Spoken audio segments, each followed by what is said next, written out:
What's up, everybody? One Fun Guy podcast in the studio. I'm hanging out tonight, guys. I'm waiting for my buddy Kelly to hop on. We're going to do the pod cult like always. The One Fun Guy podcast is still going strong, guys. I have some guests lined up. I'm just getting situated. I'm still doing a weekly show. It's going to be the pod cult tonight. And then next weekend, I will do the One Fun Guy podcast again. So, with that being said, I just wanted to say, hope everybody had a great Thanksgiving. Hope everybody is having a good holiday season. I'm live tonight, so I'm just getting started. Kelly will be on in about 10 minutes. Like always, we usually kind of do our shows on Thursday nights. Last week was a little bit different because of the holidays, so we decided to go on Tuesday. Normally we do a 7:30 show on Thursday night, so we're back at it again. But if you're hopping on and you like what you see, follow me, I'll follow you back. We kind of keep things live and upbeat on this podcast, so there's never any reason to feel not ashamed to hop on or say anything. Sylvia, what's going on? So Maria, thank you so much for hopping on. You guys are awesome. Thank you guys so much for, being a part of this. If you like what you see, just hit the like button. That's all we ask. You don't have to send any money or anything like that. We don't need gifts. We don't need any of that. Save your hard-earned money. We appreciate it, but it's not a necessary thing to do. But from here on out, guys, the One Fun Guy podcast is going strong. The pod cult is going strong. Shannon, what's going on?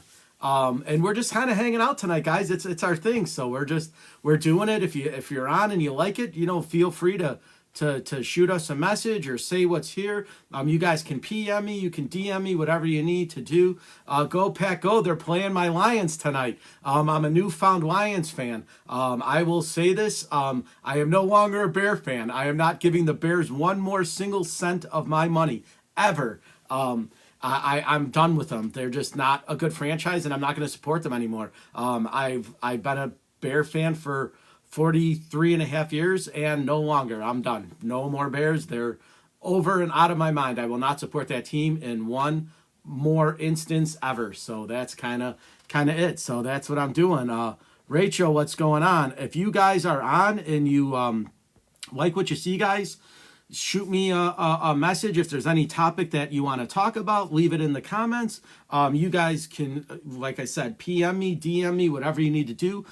Kelly's going to hop on in a little bit. I just wanted to come on and say hi before we get the show started tonight. But I appreciate all the love and support, guys, as always. It's fantastic today. New chapter. Awesome. Sylvia, good for you. I'm so proud of you that you did that. It's awesome. It's not going to be easy. I'm here for you. If you need me in any way, you reach out. You can do that. But I am happy for you, but I'm proud of you. So way to do that. That's it'll be a fresh start to 2025 for you, and I'm happy. I couldn't be more proud of you. So awesome for doing that. But yeah, with that being said, guys, we're getting things going, getting the party started, kind of hanging out. Hopefully, if you guys don't follow me, follow me. I'll follow you guys back. If you like what you see, you're more than welcome to follow you guys back. If you like what you see, you're more than welcome, like I said, to be interactive in this podcast. That's kind of what we do. So feel free to make some comments and go from there. I'm going to try to share this out to a few people. I don't know who is on, but I am going to do it anyways, just to see who is here. I'm not really sure who is on, but I'm going to try to find out and see what we got going on tonight. It's going to be awesome. So we always do a fun show, me and Kelly. We always try to give it our best and give it our all. We try to put on the best possible show for you guys that we can. We really appreciate the love and support. Sorry, I'm getting kind of caught up in this, but yeah, if you guys are on, like I said, I'm a newfound Lions fan. I'm still getting used to their schedule. Somebody else told me that the Lions and the Packers were playing tonight, right? So hopefully the Lions pull it off. Obviously I'm still trying to get on the Lions roster and what they're doing, and getting acclimated with them.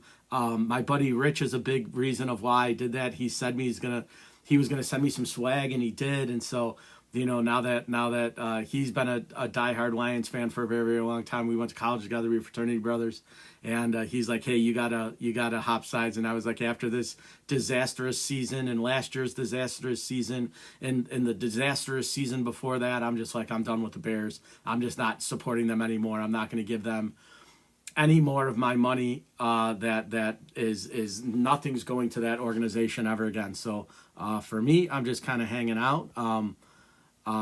But if you guys are wondering what we're talking about, it's basically it, guys. I became a Lions fan recently, so I'm still getting acclimated with them. So I am, trying to get down with the Lions. My boy Rich sent me a bunch of stuff. Like I said, he's my fraternity brother and college friend, and he convinced me to jump ship. So I am now officially a Lions fan, and I am no longer a Bears fan, and I don't really regret it at all because the Bears are terrible. They're just a shitty organization. And if you are a football fan, you'll know what I'm talking about. I've been the biggest Bear fan for as long as I can remember, and I just don't want to give them any more of my money. It's kind of like the Bronx Tale, right? Like what do they do for me? They don't do anything for me. They steal our money. They don't have a good stadium. They refuse to put a dome up. It's just a crappy ran team, and I'm done. So that's my rant for the Bears. I just not a Bear fan anymore. So if you are still a Chicago Bear fan, I feel bad for you. Georgia Bulldog, that was Goldberg went to Georgia. But yeah, there's a crappy team. And they don't do anything about it. They don't even try to fix their problems. So I'm done. I'm not supporting them anymore. Money aside, right? I have a ton of Bears jerseys. Obviously, the '85 Bears were a pivotal part of Chicago, right?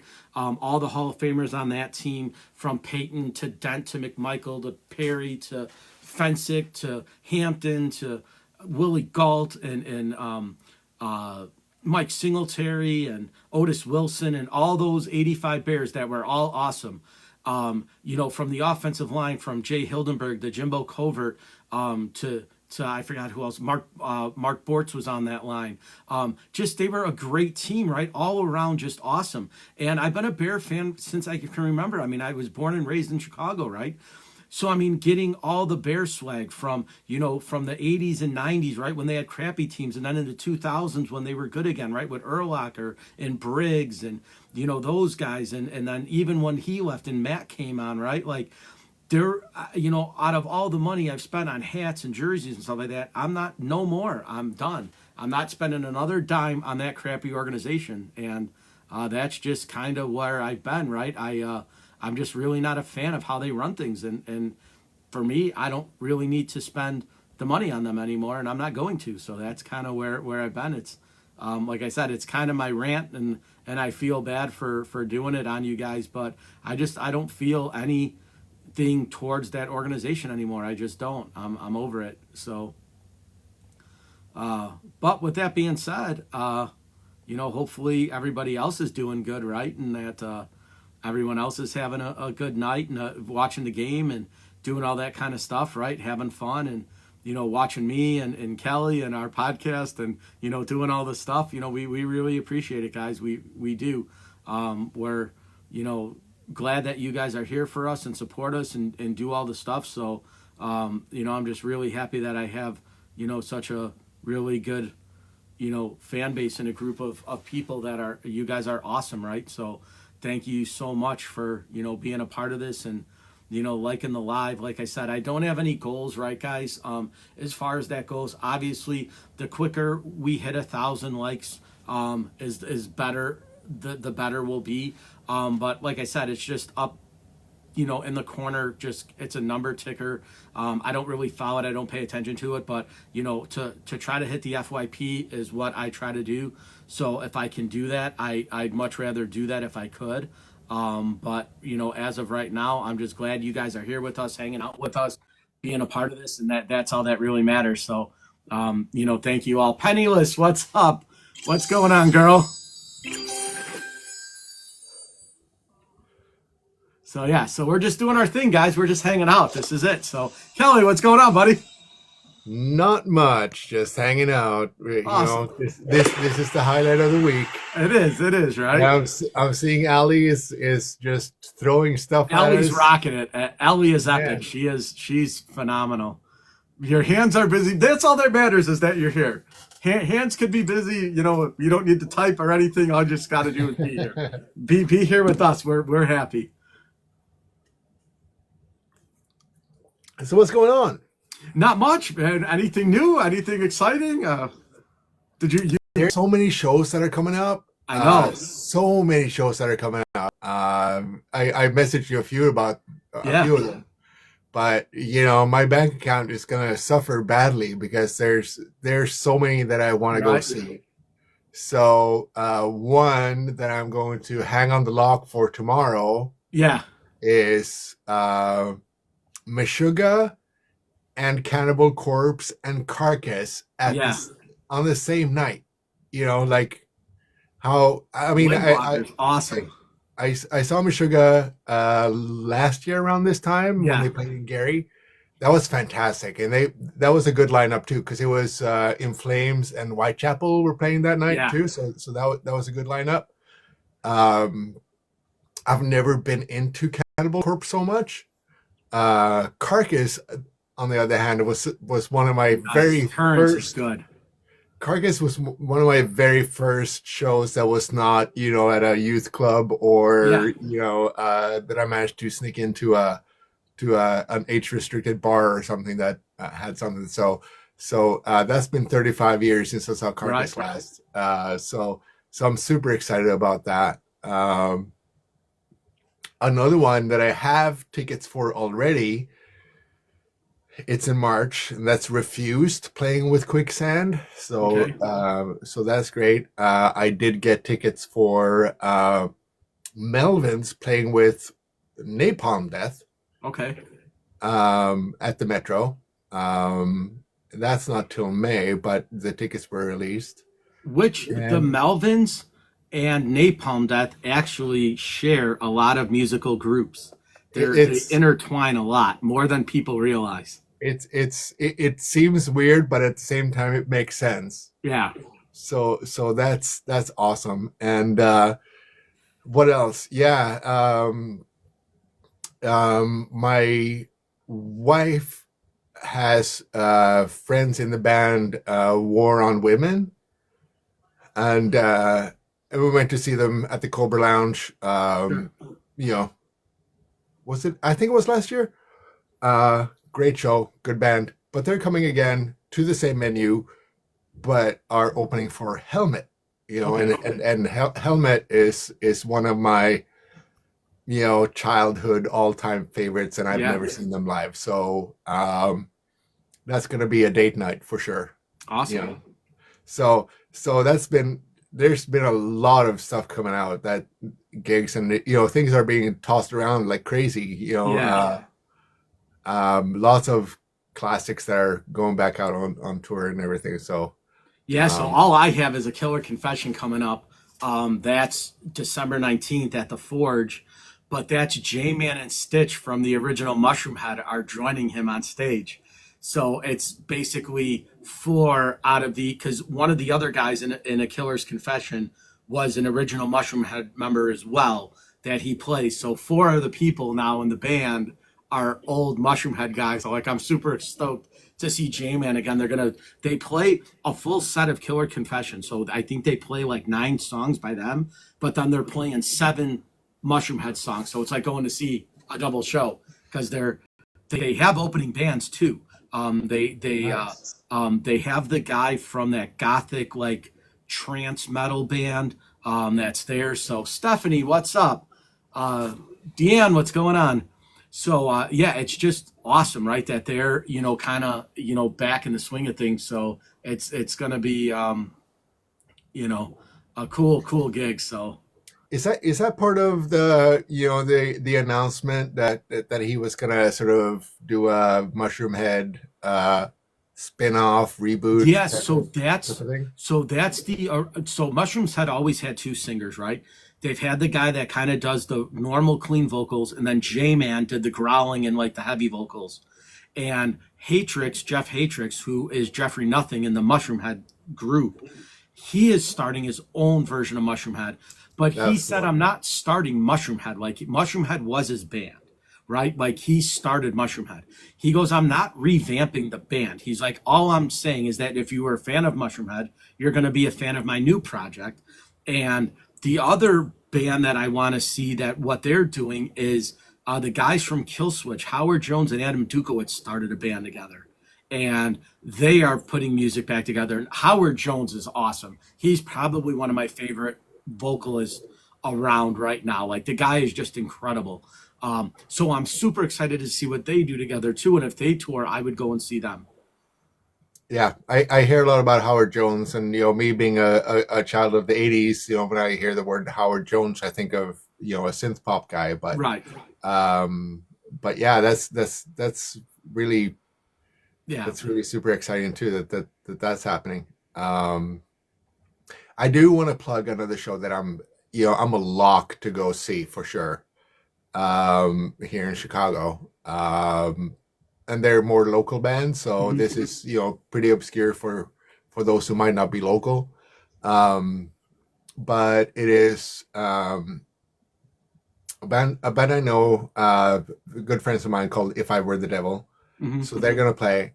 But the special treat there is that the bass player had his own inner demons to fight.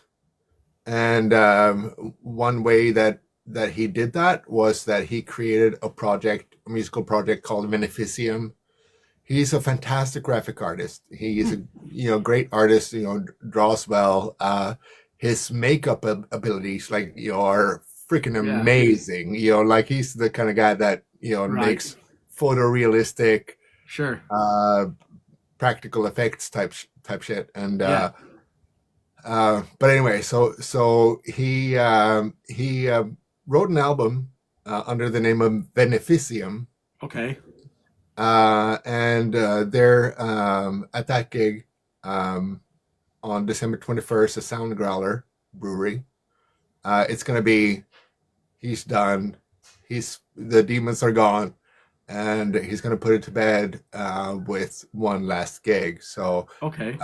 So he's taking some of his bandmates from If I Were the Devil to play with him. Satanic Hispanic, Joel. Okay. You met him at the Rockford show.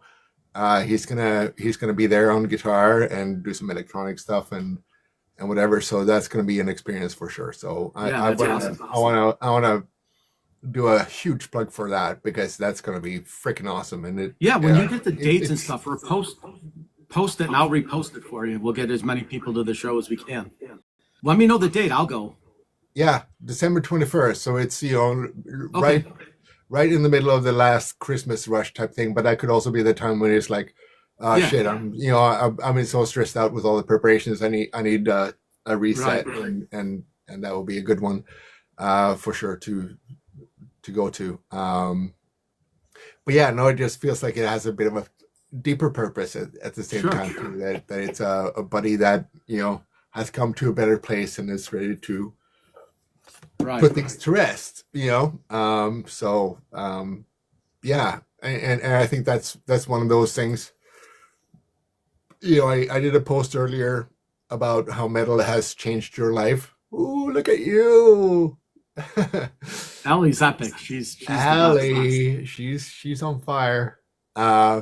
No, but I mean, it is really true in terms of the metal scene, that it for some people it has actually changed their lives by finding not just the music but the community that comes with it, and the release that can come with being involved with it. So it is a significant. It shouldn't be dismissed as just a style of music, but it is certainly, to many people, psychological help and absolutely. whatever, right? So it will be awesome to witness the final Yeah, and end it's of one of crazy those too journeys, because right? I know we mentioned it earlier, but Howard Jones was one of the first guys that I remember that started advocating for like mental health, right? And you think that like you think a guy that has everything, right? A great voice, a great stage presence, a great attitude, and a great thing has a fear of getting on stage live, right? He's Mhm. terrified of like performing, and his anxiety got to him, and he had actually gotten really depressed and was like needed a break. And it was just like the first time that I remember like a rock star being like, I don't like performing live. I don't like being on stage. I don't, he goes, it's nothing against the fans and it's nothing, but he's like, I just don't like interacting with people. And he was open about it. And like, he was one of the first guys I remember like publicly coming out and saying, like, I get really bad anxiety before I go live. Yeah. Right. And so it was a kind of a unique thing because you would think a guy that has that much stage presence, that much power, and that much was afraid of being on stage. Yeah. And that's his No, job, right? That's what he gets paid to do is perform. yeah. No, that's true. And I think to some people that's a double-edged sword, right? It's like I enjoy creating the art, but that also means that I have to go on stage and do Mhm. these things. I've been pretty outspoken about my dislike for Maynard of Tool, um, who I genuinely think is a neurodivergent person that Mhm. has a very sort of narrow set of circumstances that he needs in order to be comfortable, and it comes off so often to me as being douchey to the fans. Yeah. So it's one of those things. It's like, yeah, no, I do think it's douchey to have security guards go around and taking your fans' phones during a show and that sort of thing. To some extent, I have to understand that this is a guy that has his own mental space that he has to adhere Yeah. to. And But that doesn't mean that I have to like it. right. And that's the thing, I'm right? just saying that, When like I think that the way it comes out with him yeah. is in a way that is disappointing to fans that Yeah. And are the thing expecting is that something. like it's So weird because when cell phones first became popular, he was very adamant about fans not having them when he's performing, right? That you're there to watch him and you're not there to be on your phone. And now it's been almost a solid decade later, a little bit more than the modern cell phones really came into the zone, right? Between like 2013, 2014, 2015 with the Apple phones, these great cameras, and they're actually able to record video, right? And so now it's something that like most rock stars have to embrace, right? You kind of have to incorporate that into what's going on, right? And I know a lot of artists now, especially like metal bands, back in the day, they would say, "Hey, pull out your lighters," right? And everybody in the crowd would like put their lighters out. Now they're like, "Everybody, turn your cell phones on, right? Turn your flashlights on," and you just see like hundreds of, thousands of cell phone flashlights going on, right? So you have to adapt to what's modern, and I think that a lot of the guys just have a different approach to trends, right? And there's a lot of bands that embrace them, and there's a lot of bands that hate them. And yeah, I don't understand the bands that don't embrace modern technology and modern um uh just like vibes of things, right? Like yeah, what's important to people, right? You know that most adults now will not be able to leave their house and function without their cell phone. And I'm guilty of it myself. If I leave my phone at home, I'm doomed, right? I can't even respond to emails. grandparents, are Right. addicted by now. So Right. yeah, So, like, how many adults are self reliant on their cell phones? And we're adults, right? If I'm 44 years old and I'm going to a metal concert and somebody sends me an email and it's important, I'm going to have to respond to that email, right? Even though I'm at a concert, I still have responsibilities, right? So, as much as I want to be the first guy to admit that, I would love to walk in the door and turn my phone off for 3 hours and dedicate myself to the bands that are playing. The reality is that you just can't do that. We live in a world where that's impossible. yeah. No, this is very true. You know, I just want to say, Ali, you want to catch me perform sometime? that's thank you for that. I do have some pressure from a buddy of mine, Liam. He has a band called Legion Zero, Zero with an X, and he says they're rehearsing now, and when they start playing, they want me to play with them. So I have some pressure to get my own shit in order to do that. And I do perform with my wife, Heather Hexa, Haxa. So you should look her up, but we don't have any gigs booked as of right now. You know, she's in songwriting mode now, so we're taking a break from that. Was awesome though. Seeing you guys live was really cool. I will say it was really neat. Yeah, thank you. But getting back to what we were talking about, yeah, and I mean it's a little bit weird, right? With people and their phones and the cameras and all that stuff, but it's nothing new. I mean, you know, people always had cameras one way or another, and you know, like you could get patted down going into a show to, you know, if you had like an actual camera, then they might say that you're not allowed to bring that in here. Here's a ticket, we'll confiscate it, and you can get it on the way out, whatever, right? But you could still have the onesies, you know, the ones that, oh, look at that. Oh, I don't know what that is. That was awesome. It wasn't a galaxy, but it was a star sign. So it feels, you know, something similar. That's really cool. That's awesome. That was cool. I don't get these much. So when I see them, I'm like in awe of them. Yeah, they're really pretty. But at the same time, you know, like you could always sneak in like one of the Instagram cameras that you could hide in an inside pocket somewhere or whatever. Right. But then, you know, you can look at, you know, the cult that happened with the Grateful Dead, who actually designated a part of their shows, you know, you guys that want to record this show on your portable like tape recorders, this is your spot. You know, you'll get a good sound from here. We appreciate that. You know, we're flattered that you guys want to record what we're playing and save it and share with other people. That's great.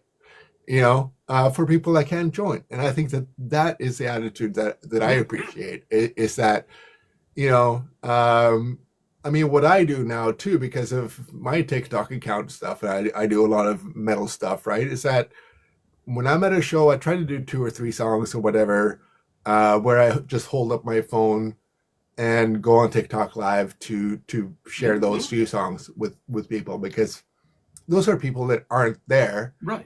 That would appreciate it. And also, like, how many bands? It's not a loss to the band. Like, right. They tell you to tag their stuff, right? Anyway, right? That's what they do. So there's no loss. No, and they tell you. I don't see what the big fucking deal is about. You know? No, and they tell you, right? They're like, if you post something, tag us in it. That's just it, right? You know, it's a good thing. Like, it should be seen as a good thing that you film these bands and you share this stuff and so on. That they should see it as free marketing, you know? And I think a lot of them do, right? Like I said earlier, I think a lot of them embrace the modern technology. I think a lot of them embrace the sharing and the notoriety, right? They know that you're going to share it to your friends and you're going to tag them and you're going to, you know, and I think more bands now are starting to embrace that, where it's not a, hey, don't bring your phone and pay attention to me. It's like, hey, if you're going to go live, share it to the group and tag us in it so that we can see it. Right. And it's so much also about, I mean, I've been traditionally really bad at, you know, when my kids come to visit me for whatever reason, I am really bad at taking pictures of when we're out doing shit. Mm-hmm. And that's because I am so in the moment of experiencing it that I don't think about, you know, my memory stays in my head. I don't need a photo to, like, I don't think, you know, I need to take a picture of this in order to remember it later. I will, you know, I tend to be more in the, I'm going to remember it now and experience it now type of thing. But at the same time, sometimes when you're at a show and it's like, this is so awesome, you know, and I want to relive this, right? I feel that. And that's when you're like, yeah, put up your phone and record a few minutes or whatever, right? Which is great. So I have a bit of a backlash when it comes to folks that Maynard being one of them, being like, no, no, no, no, it's distracting to us as people on the stage or whatever. Don't do that. It's like, yeah, well, this is the world we live in a way. You got to accept it. Like there's not much you can do without it. And like I said, most people aren't going to go to a show and turn their phones off. They have to adult. They're adults. They have responsibilities. Yeah, but I don't feel like it's a big problem. I don't either. Yeah, I think to many it's also like when you go to a musical or whatever and they say there's no filming allowed. That is a ticket thing. Like most. Right. I'm changing the subjects a little bit here, right? But I do like I like Broadway musical type music. I do. Mm-hmm. I do too. Sue me. But hardly any of those shows are ever available, even on DVD or whatever, right? Right. There's a few, right? You have to go to a show to buy a ticket, to go to a theater to see like you can search high and low for Book of Mormon, and the only thing you'll find is the soundtrack, and that's it, right? And but then there's like they're hunting it down, right? And there's the oddities, right? Where like you can find several hundred videos of Phantom of the Opera, Les Mis, right? Like Les Mis did a Broadway, they put it out on DVD and it's on a Blu-ray, right? Like so you can see that, right? You can see a lot of them. Wicked is doing it now, right? They just made a movie and they got their Broadway show.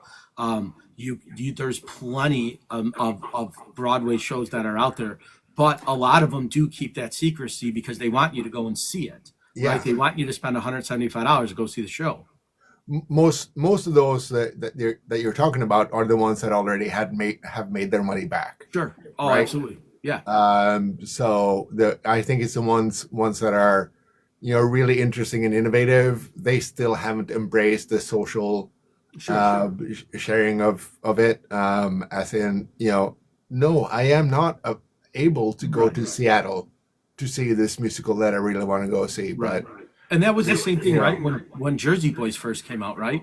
The only way to see it was that you had to go to the East Coast because they only did New York and New Jersey shows. And like it's hard if you live in the Midwest or you're out on the West Coast to go all the way to New York to see a show. And I get it, Broadway's out there, so I understand.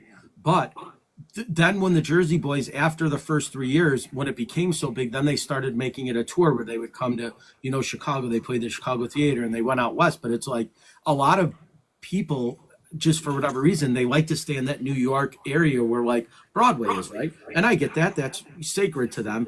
But when it's good, you have to spread the wealth. Yeah. No, that's true. I mean, I didn't want to make this into what's wrong with Broadway and musical or whatever, right? But it's still that sense of community that I think with a few exceptions, sure, is really strong, right? Like I mean I went to. I missed Blood Incantation on Tuesday. That sucks. But the last show I went to, and I just put up a live of things, and there were people that were like, "Oh man, was there?" Type of stuff, right? So it is a community building thing, right? Sure. And not only is it community building, though, right? It's also people that are interested in you want to know what you're doing. And if you're at a show and you say, hey, guess what? Like I've been posting a lot of the Killer Confession stuff, right? Because I'm going to the show in 2 weeks. So all of my friends and everybody knows that I'm going to see the show, right? So when I get there, I'm just assuming that I have to do my due diligence and show pictures, right? Post things on social media. Because if I don't, people are going to be like, what, did you not like the show? Like, and it's like, no, why? Well, why didn't you post anything, right? Or why didn't you go live? Or why didn't you have clips? So like you feel obligated that like you built this up, right? So the days leading into the show, when you get to the show, if you don't show what you're doing, people are going to be like, well, did you like it? You have to. You're obligated. Yeah, no, that's true too.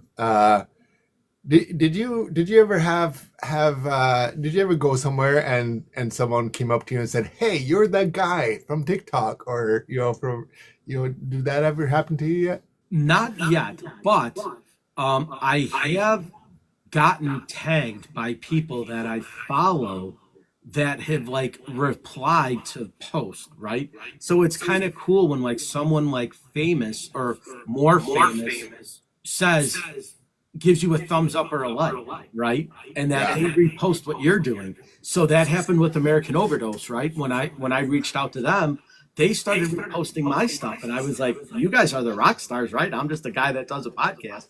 But they liked what I was doing, and they reposted a bunch of my stuff. So I appreciated that, right? So that was kind of cool. But I have not gotten the recognition yet to be like, "Oh, you're the one fun guy," right? Type of deal. Right. But I think that when I start posting things, especially like from TikTok, where people realize it, and then you say, "Hey, I'm at the show," you start getting responses in the comments of, "Oh, I'm here too. Where are you?"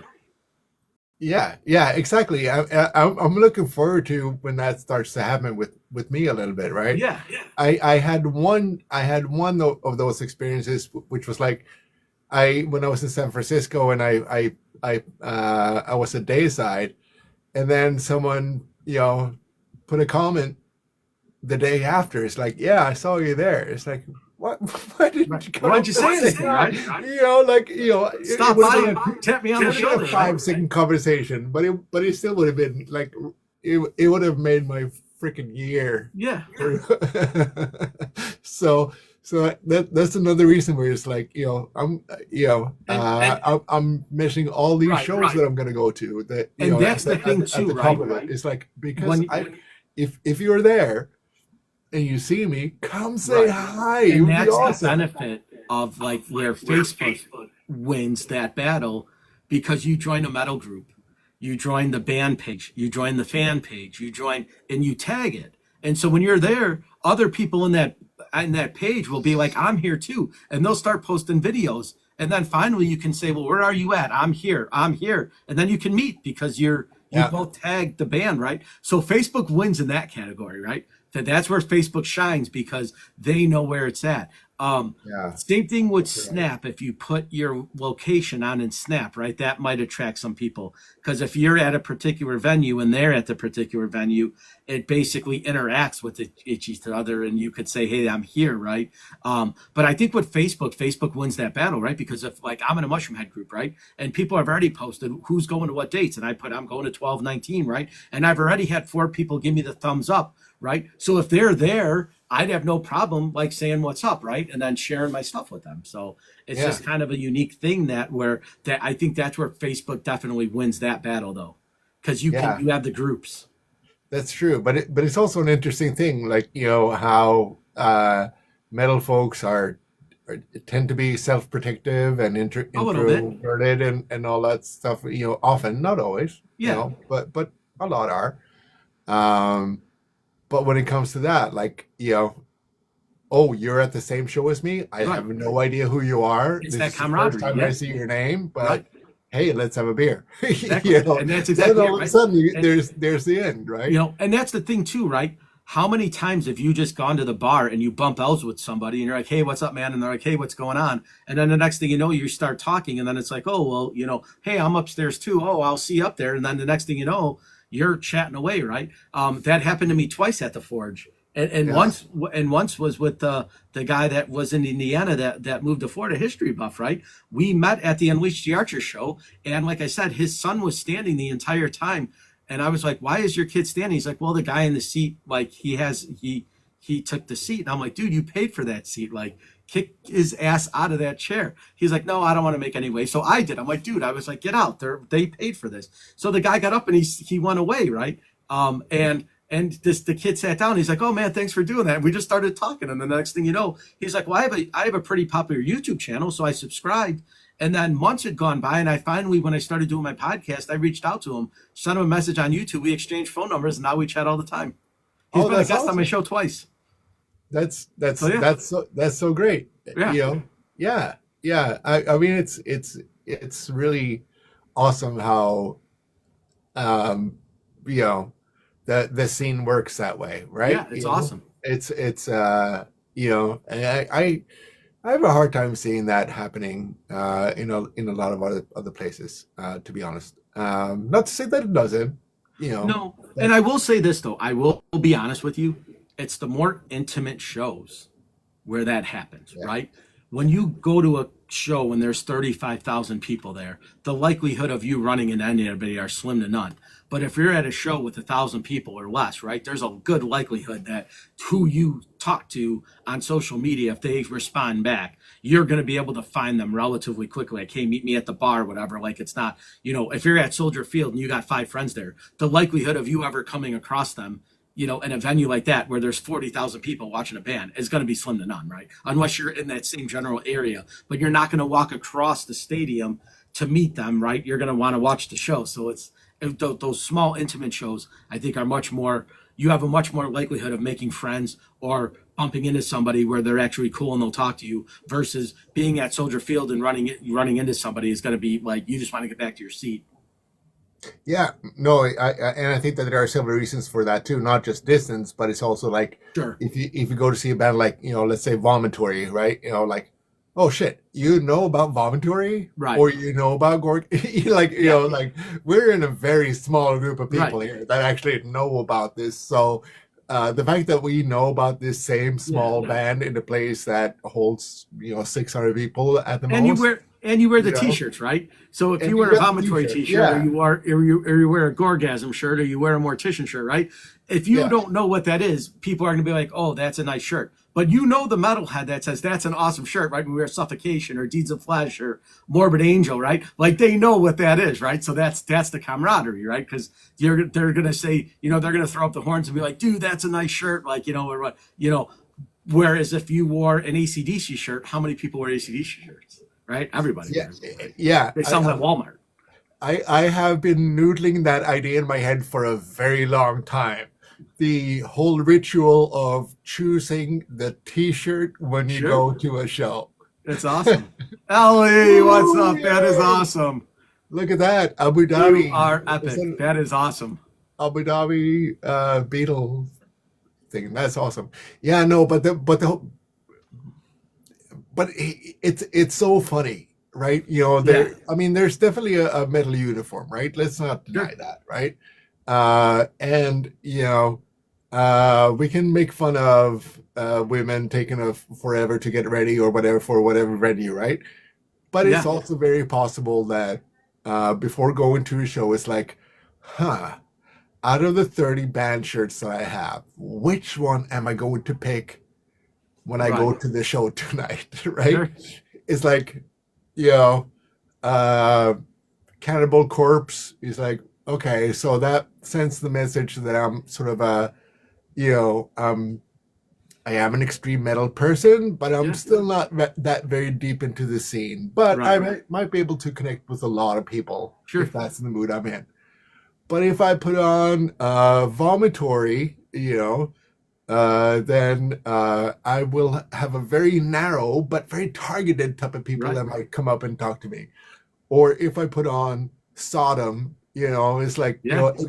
every person that will come up to me is going to be at least 40 years old, if not Right. more. Whatever, right? There's a strategy around choosing that uniform when you go out, Yeah.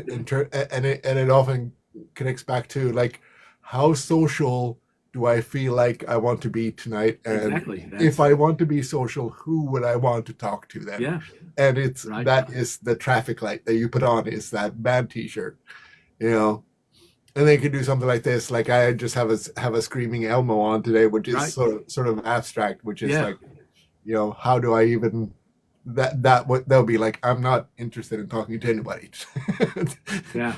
Unless you know that that's a Rat's Pizza logo, right? In that case, your friends are my friends. I know. Yeah, I right. know That's who that's you it, are. right? And that's the So thing, right? When you look at the metal community, right, especially, when you're going to see a hardcore band, right, it kind of doesn't matter because you're there for a reason, right? Like you're gonna be at that show because you're a fan of that band, right? Like it's a yeah, very obscure. So most of the people that are there aren't gonna be, you know, kind of thing.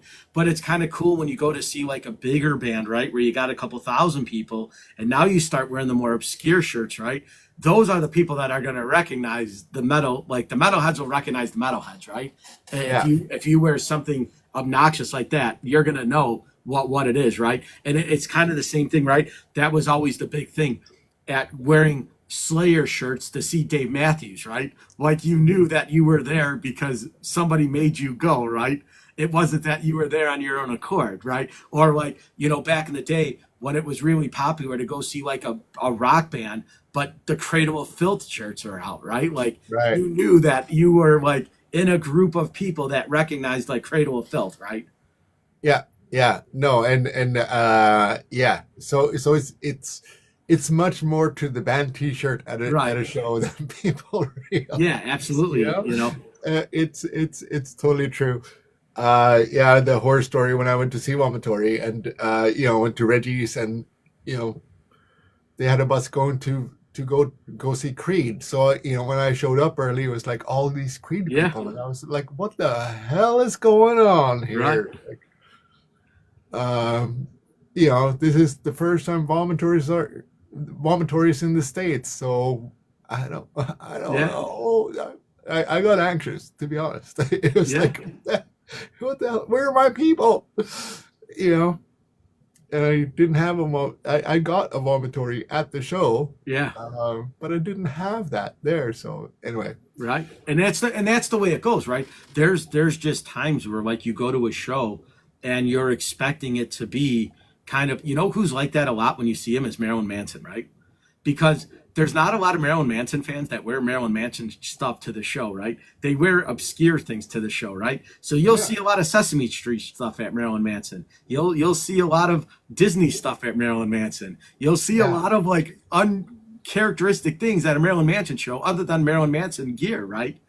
So it's a very unique, eclectic environment when you see him because you don't see many Manson fans wearing Manson stuff. You see them wearing the corny stuff, like the SpongeBob stuff and the, you know, the Sesame Street stuff. It's very weird when you see it. yeah.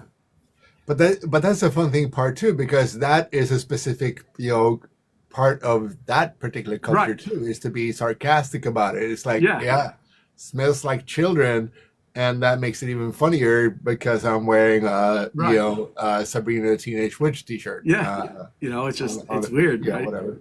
He's one of the few guys that's like that when you see him, right? When you go there, you don't see many people wearing Manson stuff. He's a very weird, like I don't want to say weird, but it's eclectic, right? That like most bands, like when you go there, like for example, like when you go see Alice Cooper, you go and see Rob Zombie. Rob Zombie has 100 different T-shirts you can buy at his concert, right? He has Right. everything from White Zombie to Rob Zombie to whatever. Alice Cooper is the same thing, right?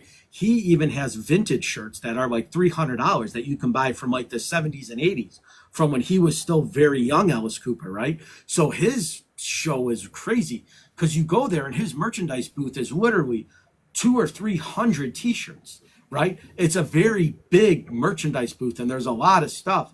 But like at Manson's, like it's not that way. It's just kind of weird that you don't see him selling a whole bunch of stuff, you know. And Yeah. And it's an interesting thing that you're touching on too. That when you go to a show and it's someone is wearing the T-shirt of the band that is playing, mhm, and even then, at least for me, I start to analyze, right? yeah, Okay, is this a kid that is maybe going to his first show and this is the favorite band, like it's a huge experience. So it's like, of course they're wearing the Cannibal Corpse T-shirt or whatever, right?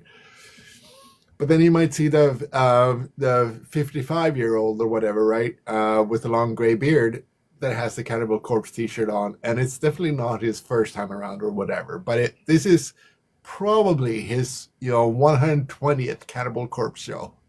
so Like I he's a think diehard fan, right. and he's not trying to impress anybody. So It's just like this. This is and his I thing. think the unique trend in that, right, is that if a band's been around for a while, like let's say since we're on Cannibal Corpse, right? Cannibal Corpse has been around since the early 90s, right? If you saw Cannibal Corpse in 95 and you bought a concert t-shirt of Cannibal Corpse and you're wearing it in 2025, that's cool, right? because it's an old beat up Cannibal Corpse shirt. Kiss was notorious for that, right? You'd have people that saw Kiss in 2010 wearing a shirt from 1985 that was an old Kiss concert shirt, right? So it was cool because you could say, listen, I've been a Kiss fan since before you were born, right? Yes. Like this shirt is older than you are. Metallica was that way, right? People were wearing Metallica like shirts from like the mid 90s at the concert this year, right? It was cool to be like, because they're now vintage, right? So when I bought my first Metallica t-shirt, I think it was like 2002 or 2003, right? Well, now that I'm seeing them 30 years later, it's pretty cool, right? Like it's a unique thing to see that, right? It's not a, it's like you could say, okay, well, I've been, that way for a long time. I remember when I wore my Pantera shirt. I bought my first Pantera shirt at Hot Topic in 1996. It was the Vulgar Display of Power shirt. And I wore it when I saw Pantera in 2002. That shirt was 5 years old. It was beat to shit because I wore it for football. I wore it for practice. But it was cool because it was all worn and torn and tattered. And it was like, I wore that shirt to see Pantera. Yeah. No, that's really cool. I had a bit of a fun experience. Some of the regulars here might know about it, but I went with my boss to see Dayside in San Francisco, right? I mentioned San Francisco earlier, right? But he's not part of the scene. He's not aware of the scene or whatever, right? So I gave him a bit of the crash course, right? He comes in and it's sort of so many impressions hitting him all at once. Mm-hmm. One of the first things that he said was that, whoa, this is a really white thing. There's a lot of white men here. It's like, yeah, you're not wrong. But then from those first initial things was like, well, and they're kids, like it was not an all ages show, but it was like, there are young ones, and then you see people that have big gray beards and all that stuff, right? So it is all, it spans a lot of ages. And then we got into like the whole, so I started to point out to him that that is called a battle vest, and it's badges from bands that they've seen, and it's a little bit fun people watching when you go to shows now, because some people have obvious battle vests that have patches that are worn over time, like you can see which ones are new and which ones are from 20 years ago. They show that they went to 20 years ago to get that patch or whatever, right?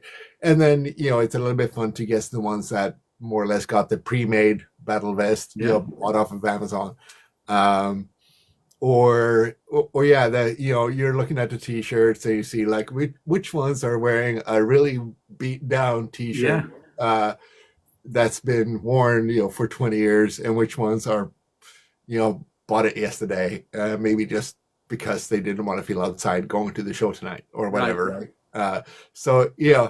And he thought it was really interesting as a sort of a cultural experiment, because he's into that whole thing too, like just how does humanity work type of thing, right? So it was a really interesting microcosm that happens inside this club, with these people that you don't see out and about, so much. So speaking of battle vest, what's the one patch you always see on one that like kind of stands out where a fan is a true fan? No. In your opinion, what do you think?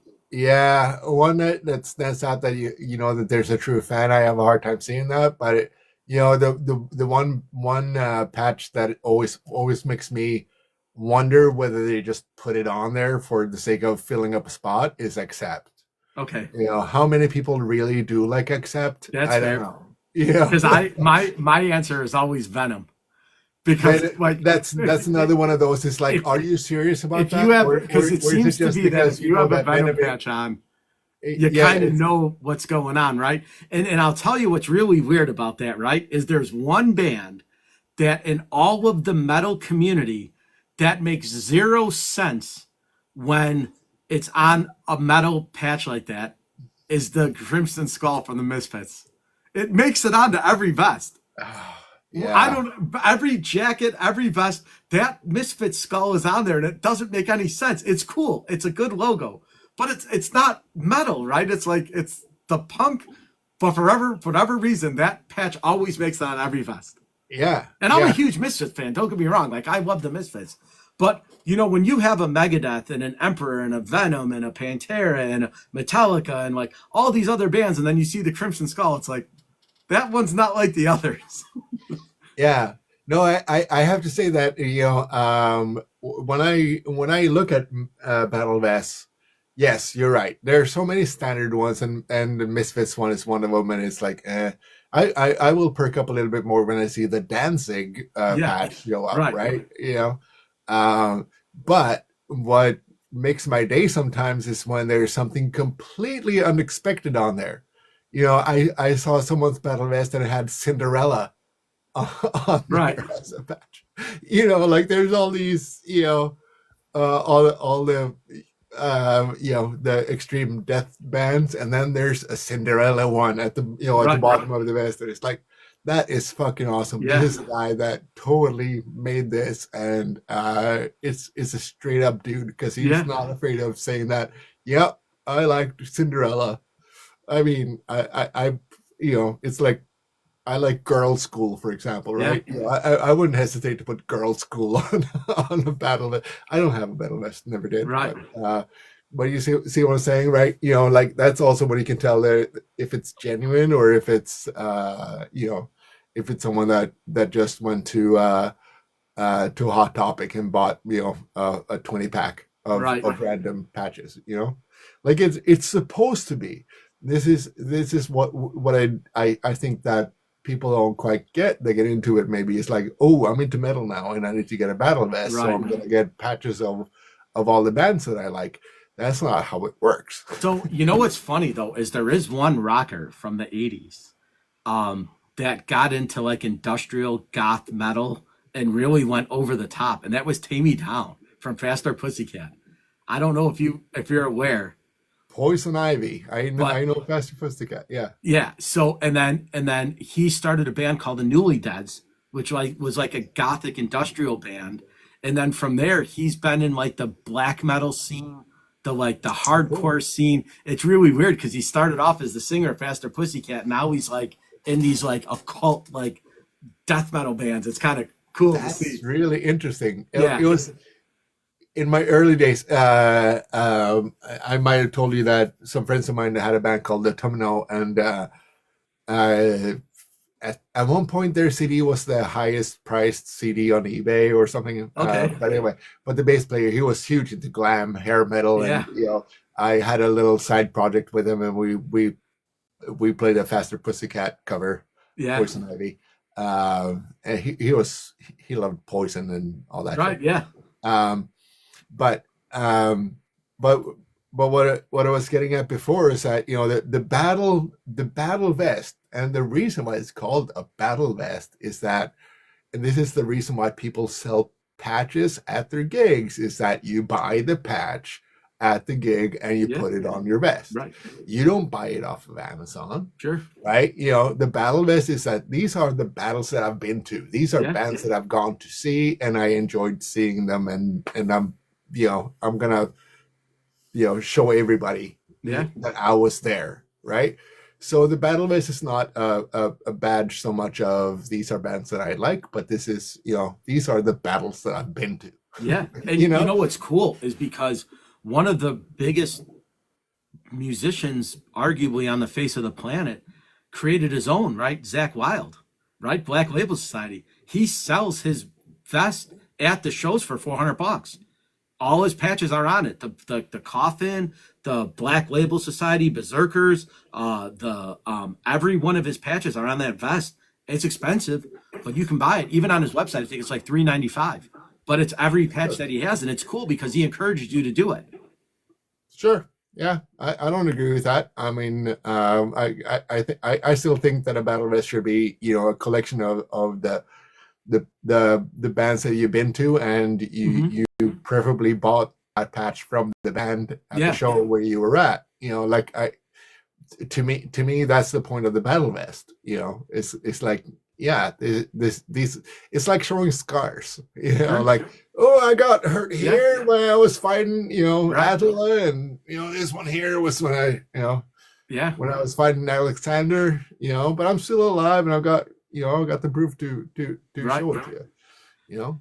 Yeah, it's awesome, right? Because you have it and you wear it, and then it gets distressed, and then it gets dirty, and it gets wet, and it gets full of booze, right? Like people spill beer at you, right? You're in the pit, and you get knocked over, right? And some sweaty drunk dude gives you a big hug, right? And you got that thing stinks like high hell, right? And you gotta wash it, right? So that all the patches start to get distressed. It's a cool thing over time. It develops its own character. Yeah, just the agony of Yeah. feeling like, oh shit, I gotta wash my vest now. Fuck. I don't Yeah, want to I wash know. it. It's crazy, Like right? I sew these patches on after 14 beers. I don't know how Yeah, will they right. stay on. Yeah, yeah. No, totally. No, but I think that's the purpose of the battle vest, and I think that purpose has been lost a little bit. Yeah, I mean, what it used to be was that it started with a whole back plate, sure. right? That was it, right? Like when I was a kid, that people had their favorite band as a back plate. Right. It was Well, that's so covered, like you covered the mentioned most earlier, though, of the right? back of your When of a lot of jeans. black metal bands did this, right? When you go see a black metal show, they would have the big patch, the 8x8 hanging there, right? Dark Yeah, Throne had one, Emperor had one. There were like a few bands that I went and saw. Demu had one. Demu had a really cool one actually. yeah, It they was the have old great school logo, graphics. but it was the big patch. It was the 8x8, and that was your Yeah, main back centerpiece. So depending on who you liked more, whether it was Dark Throne, Emperor, Cradle, Demu, they always sold the big ones, right? And a lot of the other bands would only sell the little patches, the 2x3s or the 4x4s. The black metal bands were the ones that used to sell the 8x8s. That was your centerpiece. yeah, yeah. No, and that's true, and that was often your sort of your main signal, like we were talking about with the t-shirts. It's like Mm-hmm. you send a signal of here's my favorite band. Yeah. If you want to come chat with me, here I am, type of thing. Um, uh, but I was also, a lot of the crowd when I was growing up too was that these are small bands that don't have the money to produce all these patches Right. for people to buy, right? So Yeah. and the Ramones motorcycle jacket type of Yeah. thing was a very common thing, right?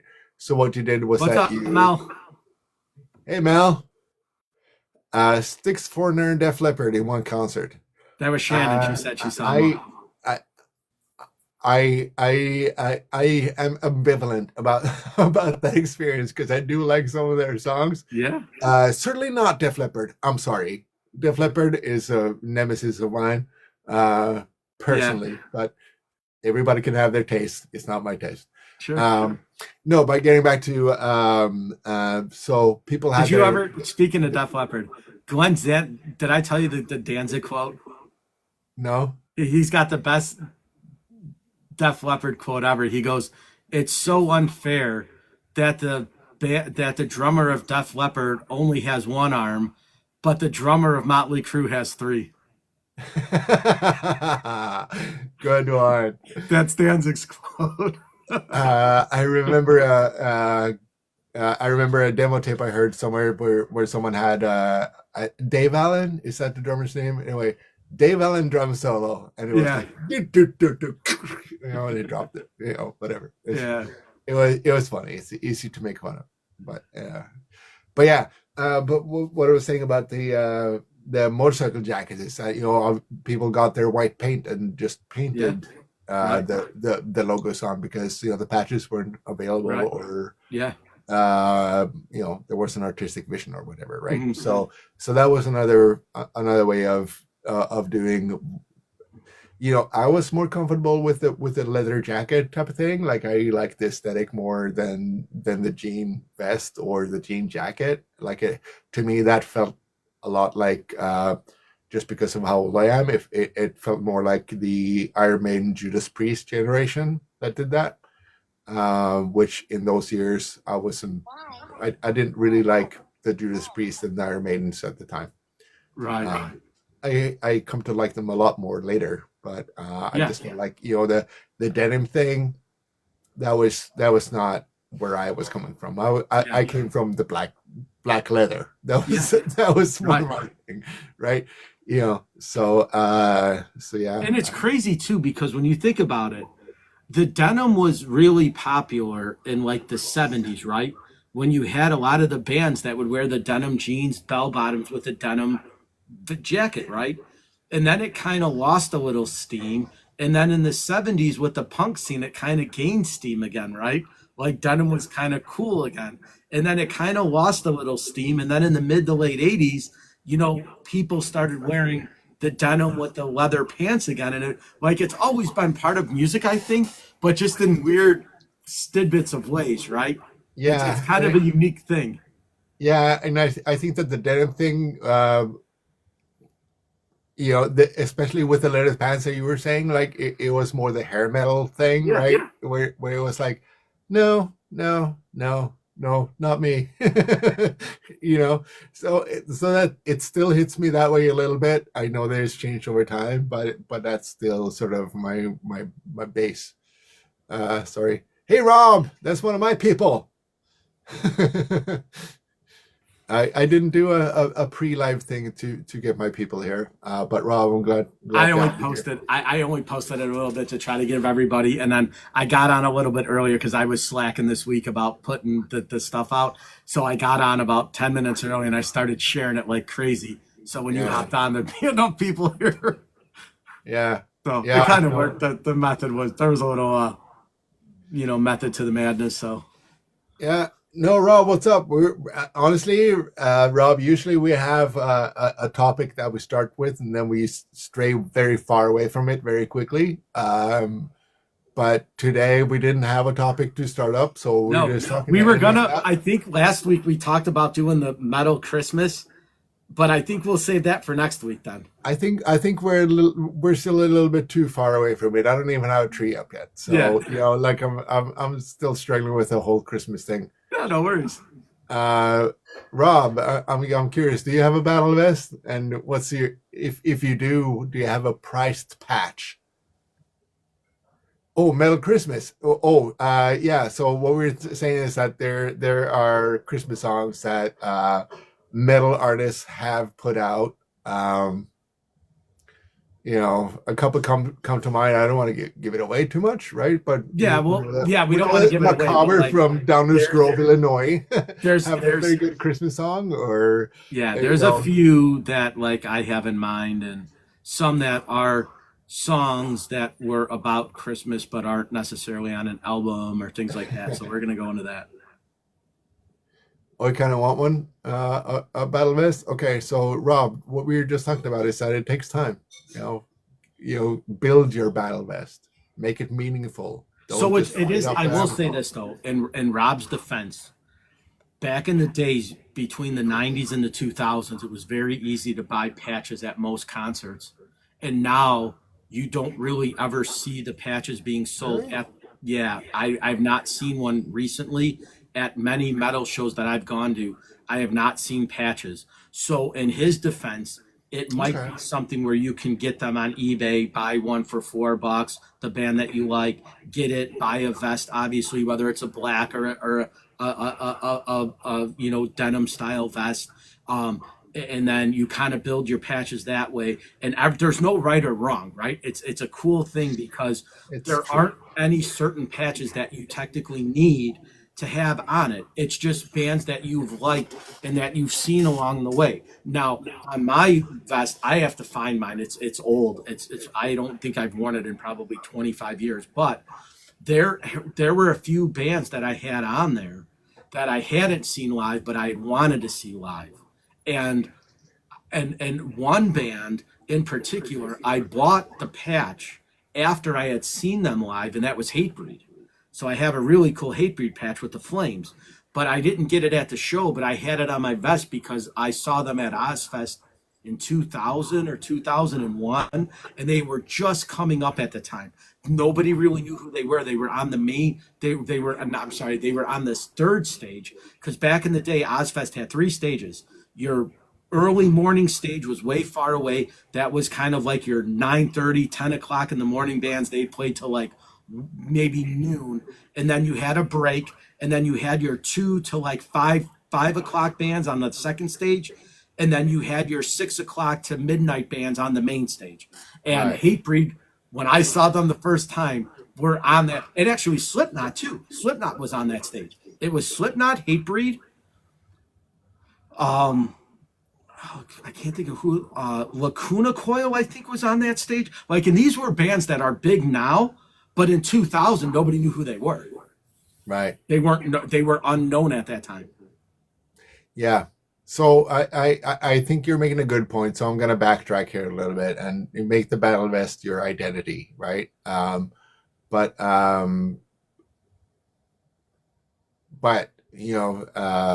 the original purpose of the Battle Vest was the battle. Yeah, the battle it you'd been was to, right? to show off. But there's to show off. So let's face it. Yeah. But you're right. If it's a reflection of your identity, here are bands that I like, and that's your billboard. And again, there's there nothing is wrong with that. there is no right or wrong, and you don't There's make nothing wrong it with for that. other people to think that you're cool, right? You put the bands that you like on there, right? Even if it's taboo and it goes against the norm, right? Like on my Battle Vest, I had a Guns N' Roses patch, and a lot of people were like Guns N' Roses and Venom and Slayer and Pantera. It's like that didn't stick out, but to me, I was like, hey, I'm a huge Guns N' Roses fan, and that's why I had them on my vest. And I think even I had the Motley Crue logo on mine as well. I'm pretty sure I had it because my back patch was Rob Zombie, Okay. and it was the monster from the White Zombie album, or I'm sorry, his first Rob Zombie album. It was the one that was inside of the album cover, that kind of Martian looking one with the box arms and the kind of springy arms and legs. It was that on the back of the thing, and it said Rob Zombie, and that was it. Kato, what's up? That's Kato. another one of you guys. Kato's awesome. So, but yeah, so that was like Rob Zombie was the front, like the back centerpiece of my band, and I was a huge Pantera fan, and I had a couple Pantera ones. I had their logo, I had the CFH. I had the dime one. I had the pot leaf one. There were a lot of like Pantera ones, but the centerpiece was Rob Zombie was my back one. Yeah. Yeah. And, and that's totally cool. I mean, and there's nothing wrong with having several of them either. Nope. Just like we were saying about, wearing different t-shirts. Like, yeah, if I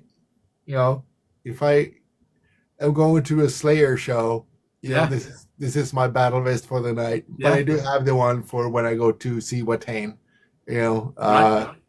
So, because it's a billboard. It's a reflection of like people being able to at a glance figure out who you are, right?